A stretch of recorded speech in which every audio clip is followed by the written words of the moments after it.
দর্শক আপনাদের স্বাগত ওয়ালটন এসি প্রেজেন্টস টিভিএস ইনসাইটে। আমি আপনাদের সাথে আছি জীবন্নেসা আলো। এখন যে কোনো ব্র্যান্ডের পুরাতন এসি বদলে নতুন ওয়ালটন এসিতে উপভোগ করুন 25% ছাড়।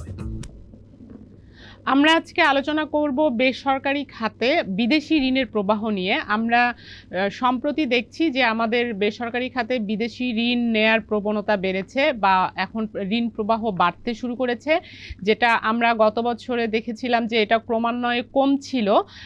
সেটি কেন বাড়তে শুরু করলো এবং এটার ইম্প্যাক্ট কি আমাদের ইকোনমিতে, আমাদের ফরেন এক্সচেঞ্জ রিজার্ভের উপর কি ইম্প্যাক্ট, সেই বিষয়গুলো নিয়ে আজকে আমরা জানবো। এই বিষয় নিয়ে আমার সঙ্গে আলোচনায় যোগ দিবে আমাদের রিপোর্টার তন্ময় মোদক। আপনাকে ধন্যবাদ আমাদের স্টুডিওতে আসার জন্য। প্রথমেই যদি আপনি একটু বলেন যে আমাদের এখন বিদেশি লোনের এই যে প্রাইভেট সেক্টরে যে লোন নিচ্ছে এই ট্রেন্ডটা কিরকম, কেমন বাড়ছে? প্রথমেই ধন্যবাদ আপা আমাকে সাথে আমন্ত্রণের জন্য। তো আমরা যদি তথ্যের দিকে তাকাই, বাংলাদেশ ব্যাংকের ওয়েবসাইটে যে তথ্যগুলো আমরা পাই অথবা বাংলাদেশ ব্যাংকের ভিতর থেকে যে তথ্যগুলো আমরা নিয়ে আসি, সেখানে যদি আমরা দেখি গত জানুয়ারি মাসে, মানে চলতি বছরের জানুয়ারি মাসে কিন্তু আমাদের প্রাইভেট সেক্টরে যে শর্ট টার্ম যে ক্রেডিটটা ছিল, স্বল্প সময়ের মানে 1 বছরের কম সময়ের জন্য যে ক্রেডিটটা নেওয়া হয় ডলারে, সেটা 10 বিলিয়নের নিচে নেমে গিয়েছিল এবং সেটা কি ছিল কিন্তু আমাদের 4 বছরের মধ্যে সর্বনিম্ন অবস্থান। তারপর থেকে কিন্তু আমরা দেখছি যে একটা আপরাইজিং মানে আপওয়ার্ড একটা ট্রেন্ড আমরা দেখছি, যদিও সেটা খুব বেশি না, খুবই অল্প। গত 3 মাসে আমরা দেখেছি 445 মিলিয়ন ডলারের মতো আসলে আমরা প্রাইভেট সেক্টর যে শর্ট টার্ম ডেট সেখানে বাড়তে দেখেছি আর কি। এটা খুব বেশি বড় অঙ্ক না, তবে আসার কথা যেটা আমরা এতদিন ডিক্লাইনিং একটা ট্রেন্ড দেখছিলাম, কম ছিল, মানে এক সময় সেটা 14 বিলিয়নের বেশি ছিল, 14 বিলিয়ন থেকে কমতে কমতে 10 বিলিয়নের নিচে, তো সেটা যে আবার বাড়তে শুরু করেছে সেটাকে আমরা পজিটিভলি দেখছি আর কি। কারণ হলো গিয়ে যখন আমার কিনা প্রাইভেট সেক্টর শর্ট টার্ম যে ক্রেডিটটা সেটা যখন আমার বাড়তে শুরু করে, তখন কিন্তু আমার যে ইন্টারনাল যে ডলারটা থাকে, ইন্টারনাল যে ব্যাঙ্কগুলোর হাতে যে ডলারটা থাকে, সেইখানের উপর কিন্তু চাপটা আসলে কমে যায়, কারণ আমার ডলার সোর্সিংটা তখন বাইরে থেকে হয়। তো এই যে আমরা প্রথমে একটু দর্শকদের বোঝার জন্য বলি যে এই শর্ট টার্ম যে লোনটা কেন নেয়, মানে আমরা ডলারে বাইরে থেকে কেন বড় করি? এটা বেসিক্যালি যদিও আমরা এলসির পেমেন্টগুলোর জন্য আমরা করে থাকি, তো ব্যাংকগুলোও করে থাকে, আবার বিজনেসম্যানরাও করে থাকে থ্রু ব্যাংক। জি, আসলে শর্ট টার্ম যে আমরা প্রাইভেট সেক্টর ক্রেডিটটা নিচ্ছি, এটা বেশ কয়েকটা ভাগে আসলে ভাগ করে যদি বলি, যেমন ধরেন এখানে ডেফার্ড পেমেন্ট আছে, এখানে শর্ট টার্ম লাইবিলিটিজ আছে, এখানে ব্যাক টু ব্যাক এলসিজ আছে, এখানে এক্সপোর্ট ডিসকাউন্টিং আছে, এখানে বায়ার্স ক্রেডিট আছে, অনেক কিছু এখানে কম্পোনেন্ট আছে। তবে আমরা দেখছি যে এই যে মানে যে আপওয়ার্ড যে ট্রেন্ডটা শুরু হয়েছে, এই ট্রেন্ডটা মূলত হচ্ছে বায়ার্স ক্রেডিটের জন্য। মানে ইউপাস এলসির মাধ্যমে এখন যারা কিনা আমাদের আমদানিকারকরা আছেন তারা আসলে আমদানি এলসি খুলছেন, অথবা যারা আমাদের রপ্তানিকারকরা আছেন তারা আসলে র মেটেরিয়াল নিয়ে আসার জন্য ইউপাস এলসি খুলছেন। এবং আসলে বিদেশের যে ব্যাংকগুলো তারাও কিন্তু আমাদের ইউপাস এলসিগুলো দিচ্ছে। মাঝখানে কিন্তু তারা বেশ স্লো ডাউন করে দিয়েছিল এই ধরনের এলসি দেওয়া, তো রিসেন্টলি তারা আবার সেটা একটু বাড়ানোর চেষ্টা করছে, বা আমাদের ব্যাংকগুলোও চেষ্টা করছে যেন ইউপাস এলসিগুলো একটু বেশি। আমাদের এটা তো আসলে যখন আমরা লোন নিতে শুরু করি বা এই ডলারের লোন কখন নেয়, যখন আমাদের এলসি বেশি খোলা হয়, যখন ক্যাপিটাল মেশিনারিজ অনেক বেশি ইম্পোর্ট হয়, কারণ এগুলো সাধারণত 6 মাস থেকে 1 বছরের জন্য হয়। তো এইটা কি এখন আমাদের সাশ্রয়ী হচ্ছে কিনা আমাদের ডলারে বড় করা? আচ্ছা, এখন যে ইউপাস এলসিগুলো খোলা হচ্ছে সেগুলো অধিকাংশই 6 মাসের কম, 90 দিন থেকে 6 মাসের মধ্যে। তবে কিছু কিছু এলসি 1 বছর পর্যন্ত খোলা হচ্ছে। তো সস্তা হচ্ছে কিনা সেটা হলো আন্তর্জাতিক বাজারে কিন্তু সোফর রেট, মানে যে ডলারের রেটের যে বেঞ্চমার্কটা ধরা হয় ডলার ইন্টারেস্ট রেটের, তো সেটা এখন 5%-এর আশেপাশে আছে। তো এর সঙ্গে প্রিমিয়াম যোগ করতে হয় 2.5% থেকে 3%-এর মতো। অর্থাৎ ডলারে যদি আমার কোনো ব্যবসায়ী বা ব্যাংক লোন নেয়, সেক্ষেত্রে তার ইন্টারেস্ট পেমেন্ট করতে হচ্ছে 8%-এর মতো। কিন্তু আপনি যে কোনো ব্যাংক থেকে এখন লোন নিতে যান, টাকায় লোন নিতে যান, আপনি মানে 12.5 থেকে 13%, 14%-এর কমে কিন্তু আপনি কোনো জায়গায় লোন পাবেন না। অনেক ক্ষেত্রে কিন্তু আরো অনেক বেশি চার্জ অনেক ব্যাংক করে। অর্থাৎ আপনি যদি ডলারের লোনটা নেন, সেক্ষেত্রে হলো 5 থেকে 5.5%-এর মতো আপনার একটা সেভিংস হচ্ছে ইন্টারেস্ট রেটে। তো সেক্ষেত্রে যারা কিনা লোন নিচ্ছেন ব্যবসায়ীরা বা ব্যাংকগুলো, তারা কিন্তু আরেকটা রিস্ক থেকে যায় ডলারের লোনে, সেটা হলো এক্সচেঞ্জ রেট রিস্ক। মানে হুট করে আপনার ডলার রেটটা বেড়ে গেল, যেটা আমরা মানে এই যে আমরা 14 বিলিয়ন থেকে যে 10 বিলিয়নে যে নামতে দেখলাম, এটা অন্যতম কারণ কিন্তু ছিল এক্সচেঞ্জ রেটের যে রিস্কটা। এটা কারণ হচ্ছে আমরা দেখেছি যে হয়তো এখন এক্সচেঞ্জ রেট আছে 80 টাকায়, সে একটা লোন নিল 80 টাকা ডলার যখন দাম আছে, সেটেল করতে 6 মাস পরে যে দেখলো ডলারের দাম 120 টাকা 25 টাকা হয়ে গেছে। গতবার কিন্তু এই ঘটনাটাই ঘটেছিল, যখন কিনা লোন নিয়েছে তখন ডলার রেট ছিল 83 টাকা 84 টাকা, এবং যখন সে পেমেন্ট করতে গিয়েছে 114 টাকা 115 টাকা। সো আসলে তার 5% যে গেইনটা হয়তো মানে ইন্টারেস্ট রেটে, সেটার থেকে অনেক বেশি লস হয়ে যাচ্ছিল এক্সচেঞ্জ রেটের যে মানে কারেন্সি ডিভ্যালুয়েশনের কারণে। তো এখন ব্যবসায়ীরা দেখছেন যে যেহেতু আমাদের এখন রিজার্ভের অবস্থান ভালো, রিজার্ভের অবস্থান কেন ভালো, আমার রেমিটেন্স অনেক ভালো আমরা পাচ্ছি।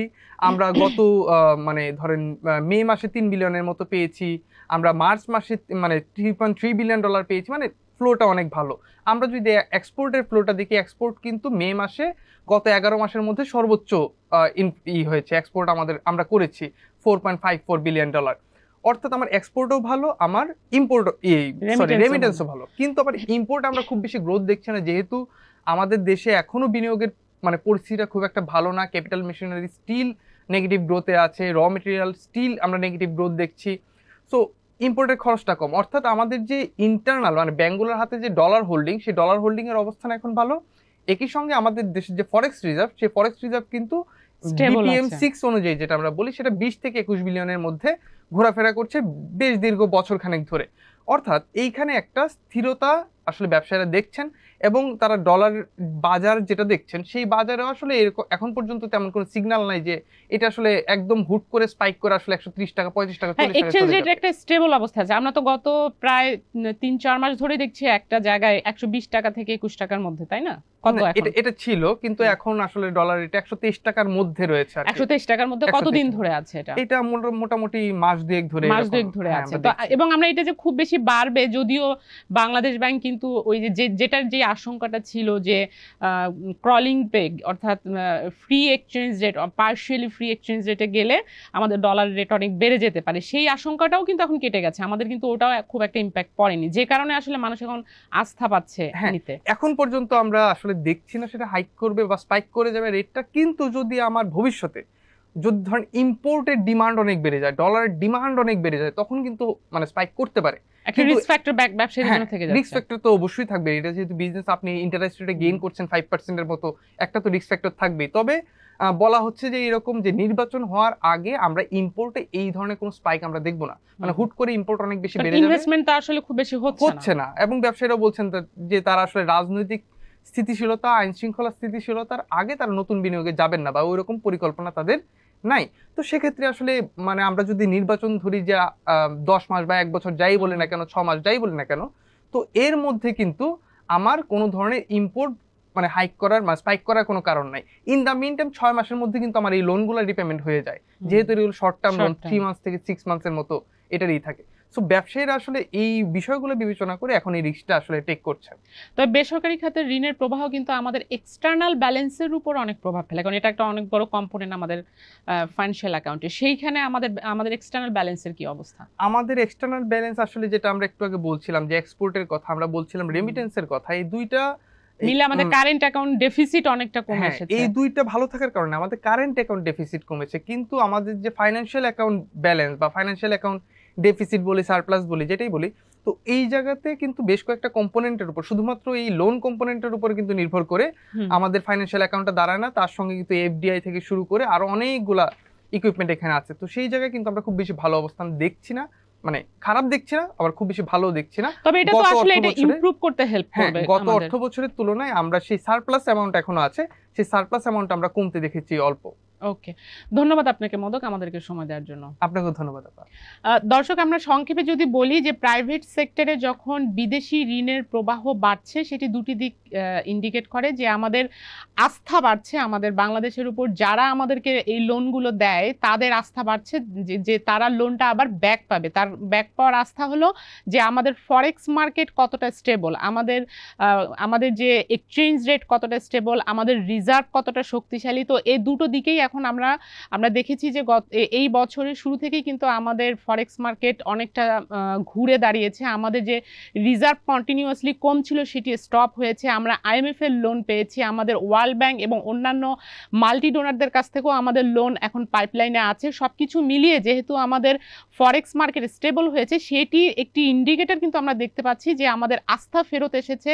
আমাদের যারা ফরেন লেন্ডার তারা আমাদেরকে এখন লেন্ড করছে বা ডলারে ধার উপহার দিচ্ছে। তো এটি ছিল আজকে আলোচনার বিষয়। দর্শক, আমাদের সঙ্গে থাকবার জন্য আপনাদেরকে ধন্যবাদ, এবং আমাদের প্রোগ্রামটি যদি ভালো লাগে তাহলে লাইক দিবেন, শেয়ার করবেন।